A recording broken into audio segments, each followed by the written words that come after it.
Redemption of preference shares on premium 5%। मतलब basically adjustment क्या है? Premium on redemption of debenture. ठीक है, बिजनेस की क्लास तूने आईओडी मिस कर दिया दोबारा से पूरा चैप्टर। किसी ने मैम की कंप्लेंट कर दी कि मैम ने फाइनेंशियल जल्दी बैठ टाइम नहीं है। तूने आईओडी क्यों मिस किया? क्योंकि मैं क्लास में थी, वो आज हमें दोनों और तेरा दोनों क्लासेस मिस हो गई, आईओडी खत्म हो गया आज, पहले भी मिस कर दिया फिर भी मिस कर दिया। अब मैं तिबारा नहीं कराऊंगा, पहली बार भी तूने मिस किया। 2 क्लासेस ही तो मिस कर जो आज कराया ना वो इजी नहीं है। अब मैं बताऊं कैसे यूज कर देती? वो तेरी प्रॉब्लम है, यही बैठ के कर लेती ना। Redemption of preference share on premium इतने। तो आपको क्वेश्चन में क्या दिया होगा? ये कौन से नंबर की एडजस्टमेंट है? 11। चलो आपको फॉर एग्जांपल क्वेश्चन ये गिवन है 12% प्रेफरेंस शेयर, ये प्रीवियस ईयर होगा, ये करंट ईयर होगा। प्रीवियस ईयर है 2 लाख, करंट ईयर है 1 लाख। ठीक है, और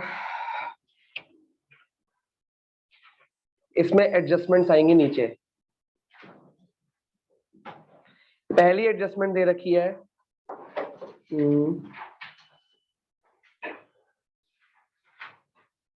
इसमें 3 तरह की एडजस्टमेंट आती हैं। इसको मिटा दो नीचे, ये मैंने नोट कर लिया, अब भूलेगा तो नहीं? क्या था ये? IFO में कर, अरे IFO में कंफ्यूज था तो मैंने बैलेंस शीट से दिखा दिया उसको।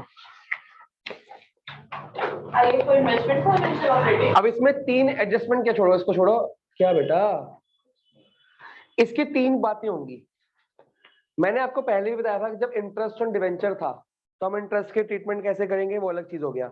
इंटरेस्ट कहाँ का आता है? इंटरेस्ट पेड होगा तो फाइनेंसिंग में माइनस होगा, और इंटरेस्ट कहाँ पे आता है? नॉन कैश में आ जाएगा।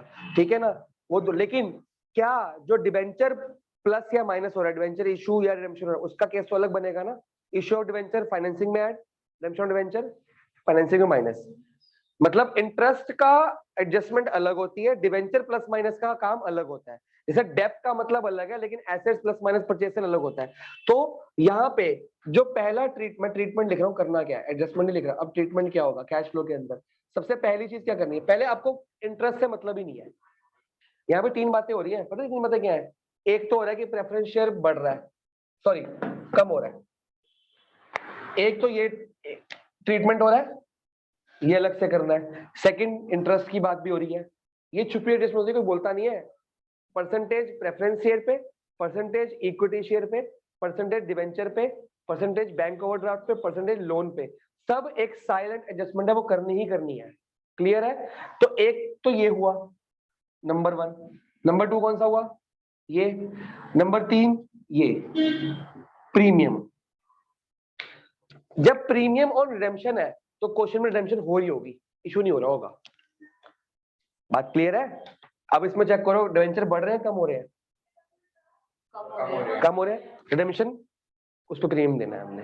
ठीक है, सबसे पहला है कि डिवेंचर जो कम हो रहे हैं उसकी एंट्री कैसे करते हो बताओ? डिवेंचर जो कम हो रहा है उसकी एंट्री पहले करनी है। मैंने कहा ना 3 काम करने हैं, डिवेंचर को अलग मानो, इंटरेस्ट को अलग मानो, प्रीमियम को अलग मानो। और ये इंटरेस्ट नहीं है, डिविडेंड है, शेयर है, डिवेंचर नहीं है। डिवेंचर पे बेटा पहली एंट्री आपकी होगी प्रेफरेंस शेयर की, सेकेंड एंट्री होगी डिविडेंड की, तीसरी एंट्री होगी प्रीमियम की। क्लियर हो गया? तीनों को अलग केस करना है। एडजस्टमेंट सिर्फ एक दी हुई है, तो हम खाली एडजस्टमेंट पढ़ते हैं, वो कराते हैं, बाकी से भूल जाते हैं। ये कॉमन प्रॉब्लम सबके साथ होती है, एडजस्टमेंट पढ़ी हम तो एडजस्टमेंट करके आगे, प्रीमियम तो कर दिया हमने, तो डिवेंचर तो भूल गए और इंटरेस्ट भी भूल गए या डिविडेंड भूल गए। क्लियर हुआ? इंटरेस्ट की एंट्री या डिविडेंड की एंट्री अलग करनी है, डिवेंचर या शेयर की एंट्री अलग करनी है, एडजस्टमेंट अलग करनी है। तीनों काम करने हैं, एक एडजस्टमेंट इतना कुछ छुपा हुआ है। अच्छा ये एडजस्टमेंट ना भी हो तब भी 2 काम तो करने ही पड़ेंगे। ये ना भी हो ये काम तो करोगे, अगर ये ना हो तो करते तो पहले उसको फॉलो करना पड़ेगा आपको। हाँ जी, ये क्या हो रहा है? रिडेम्पशन हो रहा है। कहाँ लिखेंगे? ऐसे लिखा जाएगा, रिडेम्पशन ऑफ प्रेफरेंस शेयर। कितना रुपया? 1 लाख रुपया हो गया। कहाँ दिखाएंगे? फाइनेंसिंग में माइनस, सिंपल। माइनस करते हैं ना, क्या डाउट है? क्लियर है? सेकंड ट्रीटमेंट, ये ट्रीटमेंट चल रहे हैं यहाँ पे। सेकंड ट्रीटमेंट इसका करना है, क्या कहते हैं इसको? डिविडेंड। डिविडेंड निकाले पहले। डिविडेंड किस पे निकालते हैं? याद करो याद करो याद करो याद करो, प्रीवियस ईयर पे। डिविडेंड कितना निकलेगा? 2 लाख पे कितना? 12%। कितना आया? याद आ गया? डिविडेंड प्रीवियस में निकालते हैं। कुछ पूछने लगी थी तू? F minus M plus नहीं करते जब हम वो करते हैं। रिडेम्पशन, ये तो प्रेफरेंस शेयर है, वो इंटरेस्ट था। मैं वही तो कह रहा हूँ, ये सिर्फ अमाउंट है, वो ये वाली बात आ रही है। तो उसकी बात, इंटरेस्ट या डिविडेंड का ट्रीटमेंट एक होता है प्रीवियस ईयर। इंटरेस्ट हमसे प्रीवियस ईयर पे नहीं निकालते। इंटरेस्ट प्रीवियस ईयर बोल रहा है तो करंट पे, करंट बोल रहा है तो प्रीवियस पे। ठीक है, तो 24 लाख आ गया। अब ट्रीटमेंट कैसे कैसे करोगे इसका? पहला ट्रीटमेंट क्या करोगे? डिविडेंड पेड कहां कहां दिखाओगे? वर्किंग नोट में प्लस, ये नॉन में इंटरेस्ट नॉन कैश में जाता है, ये वर्किंग में, वर्किंग है प्लस क्योंकि पेड, और फाइनेंसिंग में माइनस। क्लियर हुआ? इंटरेस्ट कहां जाता है? नॉन कैश में प्लस और फाइनेंसिंग में माइनस। ये वर्किंग में प्लस, फाइनेंसिंग माइनस, सबकी जगह अलग अलग है अपनी। ये क्लियर हुआ? सेकंड एडजस्टमेंट भी ऑटोमेटिकली होगी। ये होती या ना होती, ये तो काम फिर भी करना ही था, कैश फ्लो में करना ही था ये तो काम। मेन जो काम है वो ये है प्रेफरेंस का प्रीमियम। प्रीमियम, अब प्रीमियम निकाले। अब आपको ये नई चीज है, अभी तक आपके पास आई नहीं। अभी तक हम इंटरेस्ट लिया तो प्रीवियस ईयर या current year, dividend always on previous year. Premium जो निकलता है ऑन रिडेम्पशन या premium on redemption of preference share, जो निकलेगा ऑलवेज निकलेगा 5% है ना, ऑन डिफरेंस। 5% ऑन डिफरेंस, जो प्रीवियस और करंट ईयर का डिफरेंस होगा, गैप। क्लियर हुआ? मतलब 5% हमेशा इसका निकलेगा। जो एफ में माइनस हुआ अमाउंट, एफ में माइनस क्या होता है? डिफरेंस होता है ना। क्लियर हुआ कि नहीं हुआ? डिफरेंस पे फॉर एग्जांपल कितना हुआ? 5/100 इंटू, यहाँ पे क्लियरली लिखना कि 2 लाख माइनस 1 लाख, इस पे निकलता है प्रीमियम। क्लियर हुआ? तो याद करनी पड़ेंगी चीजें। कितना आएगा आंसर? 5000। 5000 आया अमाउंट। कहाँ ट्रीटमेंट करेंगे आपके हिसाब से? It is a premium on redemption of preference share. जल्दी जल्दी जल्दी सोचो सोचो सोचो। बहुत सोच के, पहले ये समझ आया बिल्कुल अलग चीज है। प्रीमियम ऑन रिडेम्पशन अलग से एडजस्टमेंट आएगी। पहले वो समझ आ गया कि ये 3 केस क्यों हुए, इसमें कोई डाउट है? वरना आगे बढ़ो क्योंकि आगे और कंफ्यूजन है। सबसे गंदी एडजस्टमेंट ये है, लास्ट एडजस्टमेंट ने रखा था इसमें ना। हाँ ठीक, सब कुछ आता है भैया, सब कुछ आता है। जैसे आप इम्पोर्टेंट में बताते हो, फिक्स एसेट वाली इंपॉर्टेंट है, गुडविल वाली सबसे ज्यादा इंपॉर्टेंट है, इंटरेस्ट वाली इंपॉर्टेंट है, पर हम सब कुछ करके ही जाएंगे ना, ये कोई बात थोड़ी ना होती है ये आती कि नहीं आती। ये निकालनी तो मुश्किल नहीं है, निकालनी तो बड़ी इजी है, ट्रीटमेंट भी इजी है, लेकिन थोड़ा सा लर्न करना पड़ेगा। अब 2 बातें होती हैं,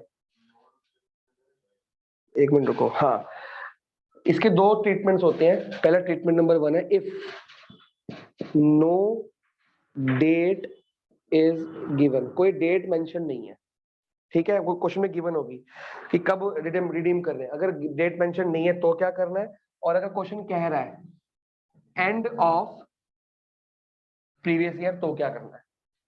ठीक है, एंड ऑफ प्रीवियस ईयर मतलब मान लो ये 2019 है तो लिखा होगा 31 मार्च 2019, या एंड ऑफ प्रीवियस ईयर, या प्रीवियस ईयर बोल देगा खाली।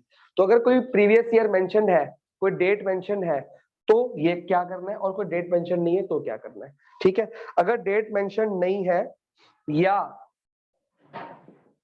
लिखा हुआ है एंड ऑफ करंट ईयर, वो एक ही बात होती है। कोई डेट मेंशन नहीं मतलब इस साल का एंड है, ऑटोमेटिकली वो अपना लॉजिक है। और प्रीवियस ईयर दिया तो क्या करना है, तो जब कोई डेट मेंशन नहीं है या एंड ऑफ करंट ईयर लिखा है तो आपको कर देना ये 5000 रुपीज एफ में माइनस, फाइनेंसिंग में क्या लिखोगे? Premium on redemption of preference share, और एन में प्लस। सिंपल तरीका ये, जैसे इंटरेस्ट को ट्रीट करते हो, इंटरेस्ट भी तो प्रीमियम कितना ही होता है। ठीक है, अब अगर कोई डेट मेंशन नहीं है और या एंड ऑफ करंट ईयर तो एफ में माइनस, एन में प्लस, और अगर एंड ऑफ प्रीवियस ईयर है तो सिर्फ एक जगह आएगा एफ में माइनस। एक ही ट्रीटमेंट होगा इसका। ऊपर से निकल रहा है। कहां तक समझ नहीं आया बता? यहाँ प्रीमियम निकाल लिया। अगर क्वेश्चन में आपको दिया है कि प्रीवियस ईयर के एंड पे प्रीमियम दिया गया है, तो ये हो गया, सिर्फ ऐसे एफ में माइनस कर दो और कुछ नहीं कर। अगर क्वेश्चन में कुछ नहीं गिवन, ना प्रीवियस ईयर की बात हुई है ना करंट ईयर की, या स्पेसिफिकली गिवन है कि करंट ईयर में पे हुआ है, तो फिर आपको एफ में माइनस भी करना है, एन में प्लस भी करना ये है। तो उसका ट्रीटमेंट होता है ना, F minus N plus interest, हाँ तो क्या हो गया, तो दो ट्रीटमेंट सेम नहीं हो सकते, इसमें कौन सी बात होगी। एफ तो ये आइटम एफ की है कि नहीं शेयर, तो उसको एफ में तो डालना पड़ेगा ना।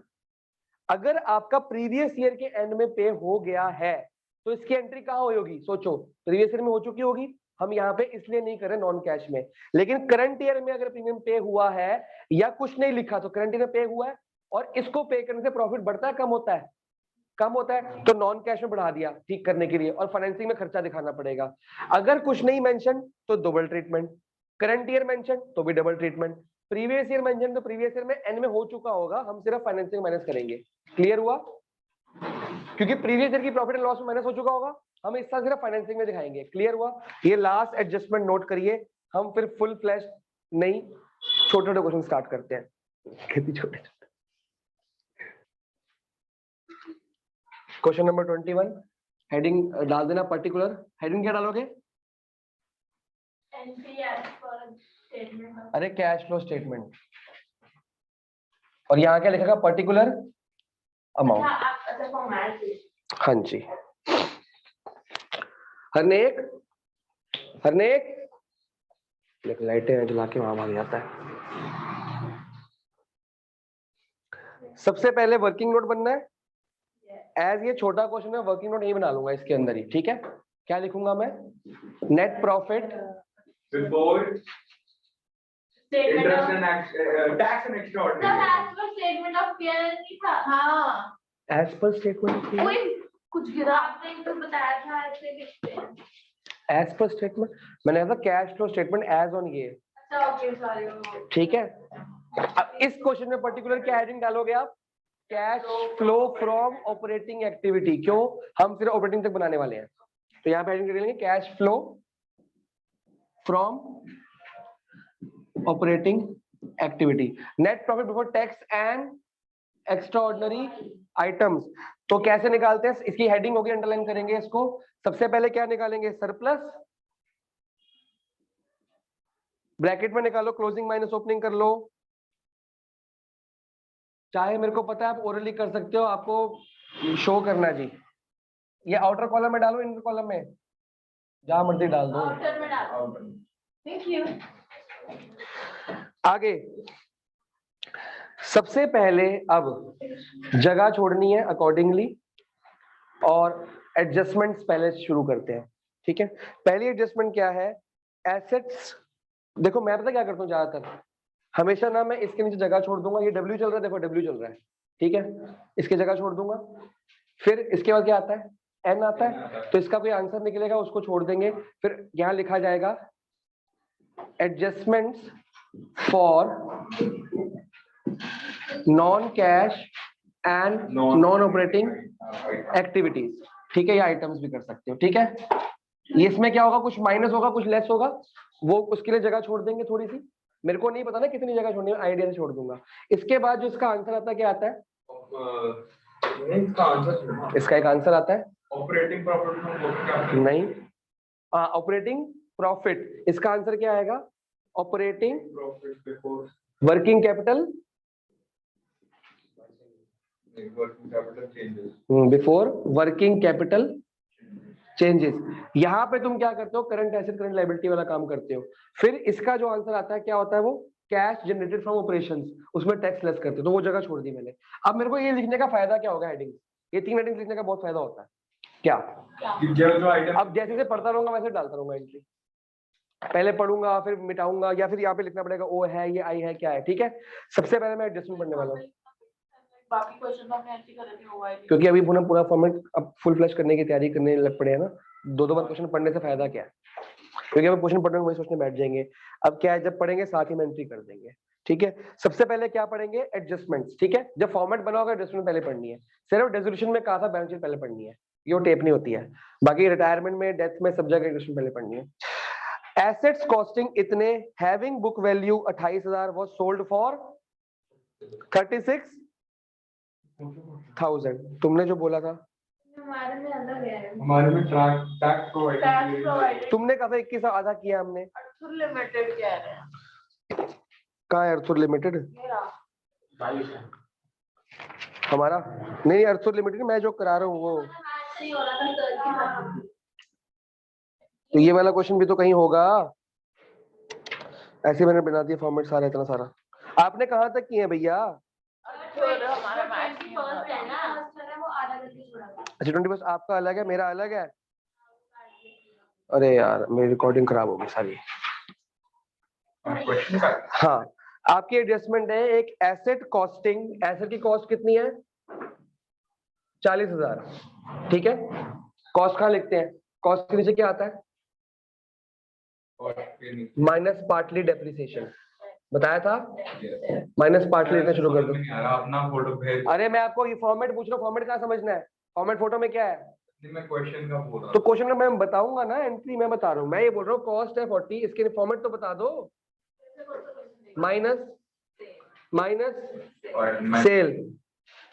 तो फॉर्मेट ही नहीं याद, तो कहा याद करके आना है। अगर आंसर प्लस में आया तो, माइनस में आया तो क्लियर, प्रॉफिट नहीं लिखते, गेन लिखते हैं। ठीक है, अब सबसे पहले दे रखा है एसेट है 40,000 का, जिसकी book value, asset costing 40,000, having a book value 28,000। What does this mean? Asset की कॉस्ट कितनी है? 40,000 और उसकी बुक वैल्यू है 28,000। इसका क्या मतलब है? नहीं, परचेज की तो बात ही नहीं हो रही। 28 का लिखा है, वो डेप्रिसिएशन होगी फिर। डेप्रिसिएशन करना होगी, कीमत उसकी 28 हमने 28 में खरीदी। इसको बुक वैल्यू बोलते हैं। अभी 40 की है। 40 का था, अब वो 28 का है। एसेट घटता है हमेशा, बुक वैल्यू बैलेंस शीट में कम होती है बढ़ती है? एसेट्स की कम होती है हमेशा। बिल्डिंग में डेप्रिशिएट होती है, हर साल डेप्रिशिएट करते हो तो वैल्यू कम होती है बढ़ती है? कहा था लेवल में पढ़ लो, कम होती है बढ़ती है? पर अगर आप काम कराओ तो बढ़ती है बेटा। अगर बुक वैल्यू कम है तो मतलब क्यों कम है? बुक वैल्यू करंट वैल्यू होती है कि करंट बैलेंस शीट में कितनी वैल्यू है। कॉस्ट होती है इतनी खरीदी थी, जब ली थी कितने की ली थी? 40 की। अभी बुक में कितनी वैल्यू है? अगर बढ़ गई तो मतलब बढ़ गई, कम हुई है तो मतलब, तो क्यों कम होती है वैल्यू? तो मतलब यहाँ पे डेप्थ कितना निकला है? 12,000। बात पकड़ में आई? अगर वैल्यू कम हुई तो डेप्थ की वजह से कम हुई है। अच्छा, आगे बुक कह रहा है वो सोल्ड फॉर 36,000। 36,000 नेगेटिव है पॉजिटिव है? नेगेटिव है, ये माइनस हो रहा है ना, तो आ रहा है तो नेगेटिव हुआ तो गेन। आधा काम हो चुका है, एडजस्टमेंट सिर्फ एक ही दे रखी है। ठीक है, लेकिन ये एडजस्टमेंट जब करनी होती है तो हम क्या करते हैं? साथ में अकाउंट बनाते हैं ना, क्योंकि अगर डेप्थ दे दिया एडजस्टमेंट तो अकाउंट बनेगा। अब इस, हाँ जी क्वेश्चन में गिवन, क्वेश्चन में एक तो ये गिवन था, एक ये गिवन था, एक ये गिवन था। ठीक है, अब बुक वैल्यू की इंपॉर्टेंस समझ आ गई। चलो, मैंने आपको कहा था फिक्स एसेट की 3 एस्टिमेट होती है। फर्स्ट में तो ये आता ही नहीं, सेकंड और थर्ड में आता है। अब हमको ये चेक करना है कि क्वेश्चन में सिर्फ मशीनरी अकाउंट है या एसेट अकाउंट या प्रोविजन भी है। तो यहाँ पे आपको एसेट का अलग से अकाउंट,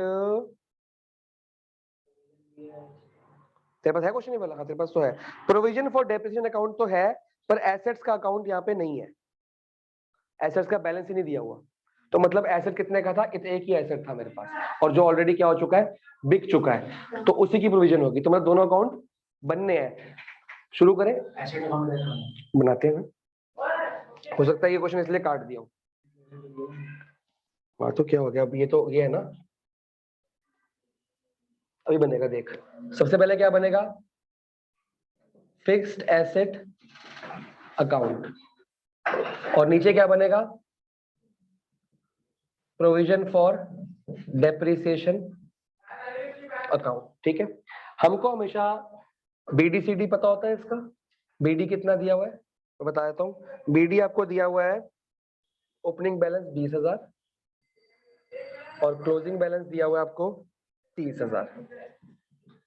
अब इस क्वेश्चन में एसेट्स का बीडीसीडी दिया ही नहीं है, बीडीसीडी दिया ही नहीं। मैंने आपको सिखाया था कि एसेट्स का बीडी यहां डाल दो और सीडी यहां डाल दो, फिर यहां सामान वहां डाल दो और बैलेंसिंग या सेल या परचेज निकलेगी। सिंपल सी बात। और जब एसेट्स का बीडीसीडी नहीं दिया, इसका क्या रेफरेंस हुआ? इसका रेफरेंस ये है कि एसेट्स की बुक वैल्यू तो पता है मेरे को कितनी बुक वैल्यू है, तो वो बीडी बन जाएगी। बुक वैल्यू मतलब बैलेंस शीट की वैल्यू, बीडी है। सीडी क्यों नहीं है? क्योंकि एक ही मशीनरी थी, बिक गई वो, तो सीडी तो होगा ही नहीं। जब एक मशीनरी है वो बिक गई, सीडी क्या हुआ? जीरो। क्लियर हुआ? साइलेंट बहुत सारी चीजें होती है। अकाउंटेंट बनने वाले 2 दिन में आप इस हिसाब से सोचना शुरू करो। थिंक लाइक एन अकाउंटेंट ना, कि यार मशीनरी का दिया नहीं मतलब एक ही तो बैलेंस, मतलब यही, अगर मशीनरी का बैलेंस नहीं दिया और मशीनरी की बात हो रही है, मतलब यही वाली मशीनरी थी जो अब बिक चुकी है, तो सीडी क्या होगा? मशीनरी बेचने के बाद कौन सा बैलेंस? सीडी। सीडी क्या होता है? बचाओ बैलेंस। जब चीज बिक गई उसके बाद अगर गाड़ी बिक गई तो गाड़ी को लिखोगे बैलेंस शीट में दोबारा से, जीरो हो गया ना। तो बीडी कितना डालूंगा? 40 की 28, याद करो 28 बुक वैल्यू डलती है, तो बीडी कितना आ गया? 28। और ये लास्ट ईयर का डेप्थ का चैप्टर का कंसेप्ट था, कॉस्ट टू बैंक लिखते थे, टू बैंक माइनस डेप्थ, इधर बीडी, फिर माइनस डेप्थ, फिर इधर बीडी, फिर माइनस डेप्थ, तो ये बीडी बुक वैल्यू होती है, करंट ईयर वाली वैल्यू। सबको ब्रॉड डाउन ही बोलते हैं बीडी को, सीडी को क्या बोलते हैं? हाँ, तो उसका मतलब है क्लोजिंग बैलेंस होता है। तो सीडी कितना हो जाएगा? नील। लिखने की जरूरत भी नहीं है, इसको हट गई। अब एक एक करके यस हो जाएगा तो फिर मतलब अभी तो एडजस्टमेंट होनी है ना, जो भरना है अकाउंट अभी हमने, अभी तो शुरू करना है काम। अब जब ये दोनों अकाउंट बनते हैं तो जो टोटल डेप्रीसिएशन है वो कहाँ जाती है? इसमें जाती है, ठीक है, उसमें जाती है पार्टली वाली। इस केस में बाई चांस पार्टली और टोटल एक ही बात है इस क्वेश्चन में। तो हम अपना कंसेप्ट रखेंगे, यहाँ पे क्या आएगा? By depreciation account. कितना है जी? 12,000। क्लियर है? इसका बैलेंस की फिगर निकालो, कितना आ रहा है?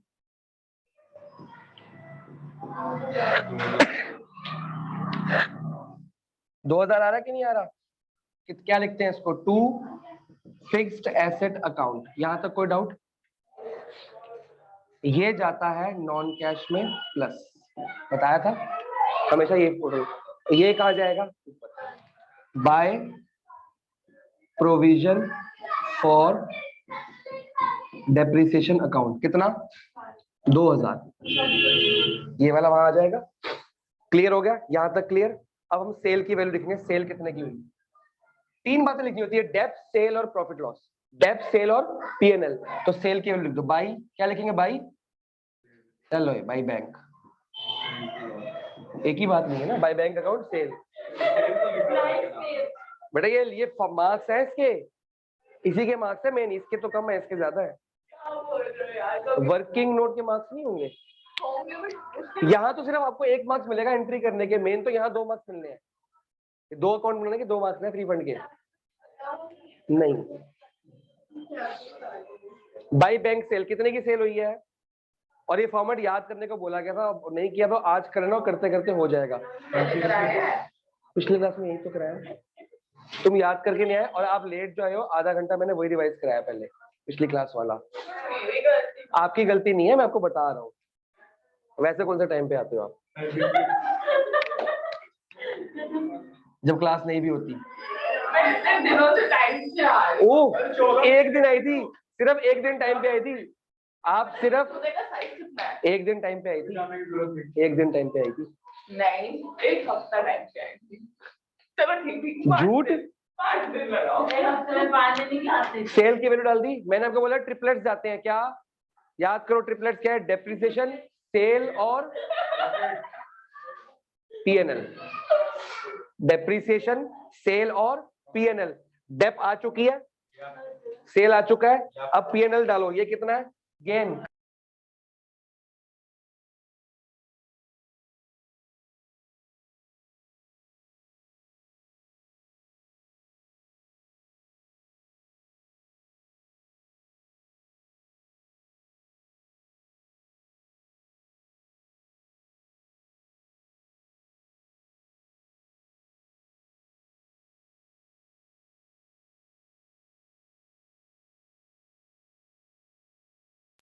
ये परचेज आ गई यार, जो पढ़ रहे हैं उनको पढ़ने दोगे आप लोग?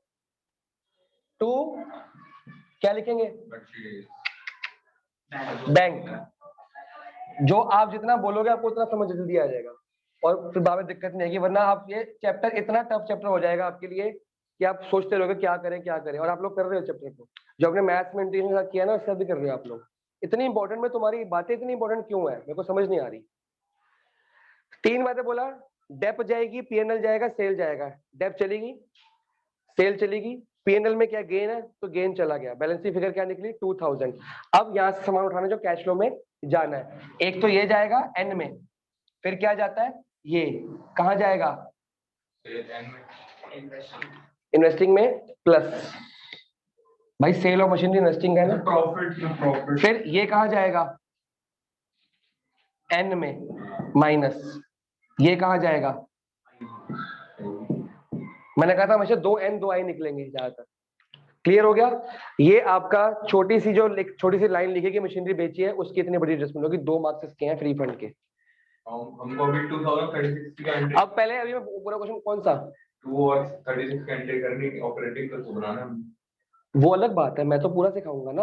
अब मैं क्या क्या उठाऊंगा, ऐसे एन माइनस उठा लूं, यहाँ पे लिखूंगा, क्या लिखूंगा, क्या ये very good, gain on sale of, ये क्या करनी है माइनस, तो इसको माइनस यहाँ पे दिखा दो कितना है 8000 माइनस हो गया। कॉलम बनाने की जरूरत नहीं है, लेस क्या है, मर्जी है, आप ऐड की जगह बनाओ, लेस की जगह बनाओ, ऐसे भी कर सकते हो।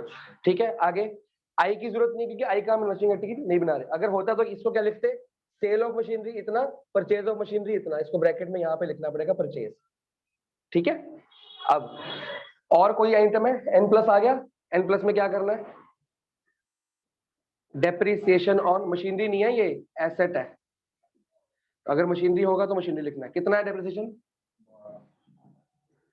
ये है मेन मुद्दा, इतनी बड़ी एडजस्टमेंट से हमको ये 2 चीजें मिली हैं। ठीक है, अगर आई का केस होता तो आई भी डालते हैं उसमें। अब एडजस्टमेंट खत्म हो चुकी है, अब क्वेश्चन पढ़ रहा हूं मैं, ध्यान से पढ़ेंगे। पहला लिखा है डेटर्स, डेटर्स आपके कितने बढ़ रहे हैं कम हो रहे हैं, कम हो रहे हैं, 1,02,000 में से 67,000 कम हो रहा है, कितना हो गया 102 में 67 गया, कितना आ गया 102 में से 67 गया, तो 35,000 कम हो रहा है, कहाँ डालूंगा, डेटर्स कम हो रहे हैं जो, कहाँ डालूंगा, हाँ हाँ क्या कर रहा है बता तो सही, डेटर्स कम हो रहे हैं, current assets, current liabilities, current assets है कहाँ पे, इन्वेस्टिंग, ऑपरेटिंग, सॉरी एक चीज आगे नॉन करंट जाता है वहां पे, सॉरी डेटर्स कम हो रहे हैं, एसेट्स कम हो रहा है, तो डिक्रीज इन डेटर्स प्लस करना है 35,000। जेसिका इसमें डिफरेंस आता है, फुल अमाउंट नहीं आता, जैसे रीवैल्यूएशन में होता है, जो टेस्ट में गड़बड़ की है, अब वो गड़बड़ को एग्जाम में नहीं करती, ये फायदा है टेस्ट देने का। आगे बिल रिसीवेबल बढ़ रहे हैं, 103, 62, 41, क्या करेंगे, इंक्रीज इन BR, पूरा लिखना है बिल रिसीवेबल्स, अकाउंट वर्ड लिखने की जरूरत नहीं होती, कितना है 41,000। अब ये देखो, ये डेटर्स कम हो रहा है तो हमने बढ़ाया है, ये बढ़ रहे हैं तो हमने घटाना है, लेस लिखने की, अगर ब्रैकेट लगा दे फिर लेस लिखने की जरूरत नहीं पड़ेगी आपको, मैंने यहाँ लेस नहीं लिखा ना क्योंकि यहाँ पे ब्रैकेट शो कर दिया, अगर आप ब्रैकेट भी नहीं लिखते तो आपको खुद ही कंफ्यूजन हो जाएगी क्या लेस हो रहा है। अगला है जनरल रिजर्व, बढ़ रहा है, क्या करते हैं जनरल रिजर्व, याद करो याद करो याद करो, जनरल रिजर्व तो करो करो, आएगा आएगा, अरे कहाँ लिखूं, वर्किंग नोट में आएगा, सारे रिजर्व्स कहाँ डालने थे, क्योंकि बहुत दिन हो गए ना वो क्वेश्चन किए हुए, अब रिवाइज हो जाएगा। हाँ, जनरल रिजर्व बढ़ रहा है, आपको डिफरेंस चाहिए यहाँ पे कितना, 237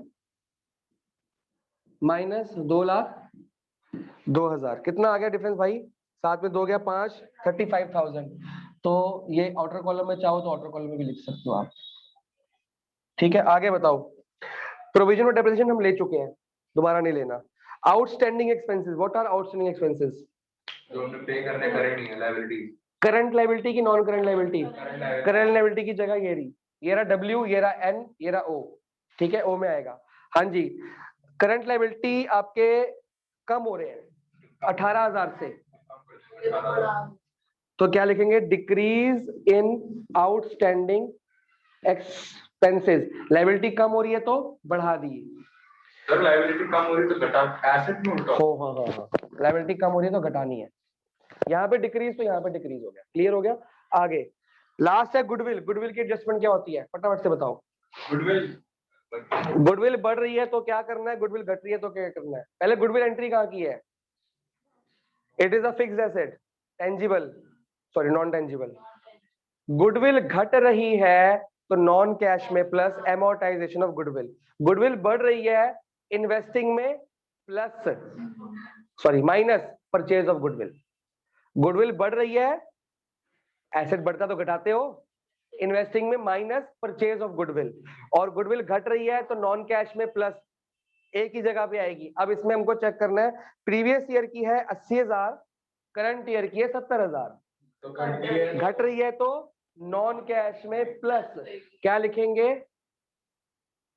एमोर्टाइजेशन ऑफ गुडविल। कितना, 10,000। बढ़ाएंगे कम करेंगे, बढ़ाएंगे। गुडविल घट रही है तो बढ़ाएंगे, ठीक है ना, एसेट कम हो रहा है, नॉन कैश में प्लस, इन्वेस्टिंग में माइनस करते हैं। गुडविल का ट्रीटमेंट याद आ गया, ये बार बार रोज रिपीट होगा, आपको आ जाएगा। नाउ ये तो आ गया, इसका आंसर कितना आया, और इसकी यहाँ पे नहीं लिखना, ऊपर लिखना। इसकी हेडिंग क्या दोगे, ये क्या निकला, वही ऊपर वाली, net profit before tax and वो सेम हेडिंग, ठीक है। फिर आपका ये निकला, ये कितना आंसर आ रहा, आउटर कॉलम में लिखना पड़ेगा। 32 सॉरी 22 में से 18 गया 14,000, प्लस में माइनस में, प्लस में, आंसर कितना आ गया 15,000। ये हो गया, इसके सामने लिख देना आप, ठीक है ना। उसके बाद इसका आंसर चेक करो, 41 और 18 माइनस में आ रहे हैं, -35, तो आंसर आ रहा है -24,000। क्लियर, आंसर कितना आ गया, ये क्या आता है, कैश जनरेटेड आता है 30,000। ये क्या आता है, कैश जनरेटेड फ्रॉम ऑपरेशन। अभी रुको, ये क्या आता है, कैश जनरेटेड फ्रॉम, हेडिंग याद करो, पहले नेट प्रॉफिट की हेडिंग है। अगर ये वर्किंग नोट के अंदर बनाते हो तो मेन हेडिंग पहले यहाँ से स्टार्ट होगी, मतलब मेन हेडिंग यहाँ से स्टार्ट होगी, नेट प्रॉफिट वहां से उठा के डाल दोगे वर्किंग नोट से, ये स्टार्ट हुआ कैश फ्लो यहाँ से। अगर वर्किंग नोट में डालोगे तो कैश फ्लो यहाँ से स्टार्ट होगी, ठीक है। तो ये फर्स्ट हेडिंग होगी, ठीक है। सेकंड हेडिंग ये होती है नंबर 2।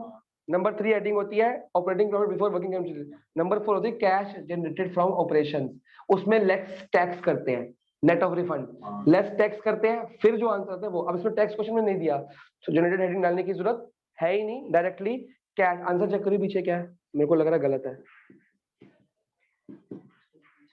इसके पीछे है ना आंसर लास्ट में। ये बुक बड़ी बेकार है यार, cash flow from operating activities आया, इट इज अ फ्लो।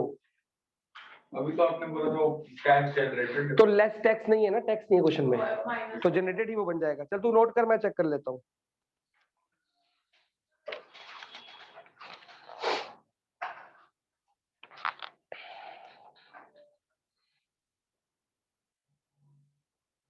चालीस आ रहा है आंसर, 40